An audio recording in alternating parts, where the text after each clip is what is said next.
யூதாவே, உன் பண்டிகைகளை ஆசரி, உன் பொருத்தனைகளை செலுத்து.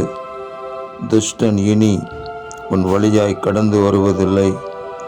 அவன் முழுவதும் சங்கரிக்கப்பட்டான் என்று எழுதப்பட்டிருக்கிற வேத வாக்கியத்திற்காக நீங்கள் தேவாதி தேவனுக்கு கோடான கோடி ஸ்தோத்திரங்கள் உண்டாகட்டும்.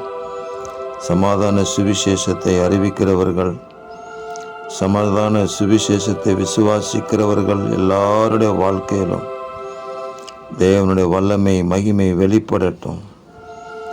இனி என்று சொல்லப்பட்ட இந்த வார்த்தையின்படி துஷ்டன், தீங்கு செய்கிறவன், தீங்கு யோசிக்கிறவர்கள் உங்கள் பிள்ளைகளுடைய வழியில் கடந்து வராதபடிக்கு தேவரீர் அவர்களுடைய கிரியைகளை எல்லாம் நீங்கள் அழித்து நிர்மூலம் பண்ணி போடுகிறதற்காக ஸ்தோத்திரம்.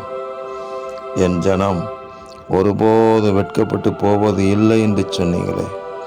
தீங்கும் இல்லை கேடும் இல்லை என்று சொல்லப்படுகிற அந்த 1000 வருட அரசாட்சியின் மகிமையின் பிரசனத்திற்குள்ளாக உங்கள் பிள்ளைகளை காத்து ஆசீர்வதித்து வழிநடத்தி ஜெயம் கொடுப்பீராக. இரட்சகர் இயேசு கிறிஸ்துவின் நாமத்தில் ஜெபிக்கிறோம் பிதாவே. ஆமேன், ஆமேன், ஆமேன்.